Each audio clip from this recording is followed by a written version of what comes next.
সিনেমায় আর গান গাইবেন না অরিজিৎ সিং। বলিউড ও টলিউডের জনপ্রিয় সঙ্গীত শিল্পী অরিজিৎ সিং গত এক দশক ধরে হৃদয় ছোঁয়ার মতো অসংখ্য গান উপহার দিয়েছেন এই সুরের জাদুকর। কিন্তু এবার সে পথে রাশ টানার সিদ্ধান্ত নিয়েছেন গায়ক।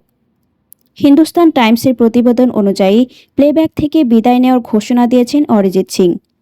গায়কের এমন আকস্মিক ঘোষণায় স্তম্ভিত পুরো সঙ্গীত জগৎ। মঙ্গলবার ২৭ জানুয়ারি সন্ধ্যায় সোশ্যাল মিডিয়ায় এক পোস্টের মাধ্যমে অরিজিৎ জানান, প্লেব্যাক গায়কের দুনিয়া থেকে বিদায় নিচ্ছেন তিনি। অরিজিতের ভাষায়, হ্যালো সবাইকে নতুন বছরের শুভেচ্ছা।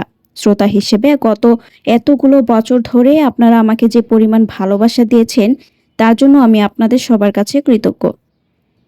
প্লেব্যাক কণ্ঠশিল্পী হিসেবে কাজ করবে না উল্লেখ করে তিনি আরও বলেন, আমি অত্যন্ত আনন্দের সাথে জানাচ্ছি যে এখন থেকে আমি প্লেব্যাক কণ্ঠশিল্পী হিসেবে আর কোনো নতুন কাজ করব না। আমি এখানেই ইতি টানছি। এটি সত্যিই একটি চমৎকার পথ চলা ছিল। এদিকে অরিজিতের এমন হুট করে দেওয়া ঘোষণায় ভক্তদের মাঝে মিশ্র প্রতিক্রিয়া সৃষ্টি হয়েছে। কেন তিনি ক্যারিয়ার তুঙ্গে থাকা অবস্থায় সিনেমার গান থেকে সরে দাঁড়ানোর সিদ্ধান্ত নিলেন তা নিয়ে চলছে নানা বিশ্লেষণ। তবে তিনি সিনেমার বাইরে ব্যক্তিগত প্রজেক্ট বা লাইভ কনসার্টে নিয়মিত থাকবেন কিনা সে বিষয়ে স্পষ্ট কোনো বার্তা দেননি।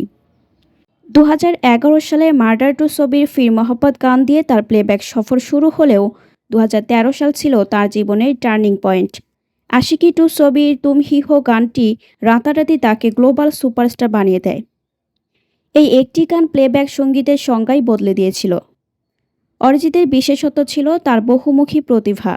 একদিকে তিনি যেমন চান্না মেরিয়া বা মুস্কুরানোর মতো বিরোহী গান গেয়েছেন, তেমনি দিল্লিওয়ালি গার্লফ্রেন্ড বা ঘুন ঘুর গেয়ে নেচে উঠতে বাধ্য করেছেন অসমুদ্র হিমাচলকে।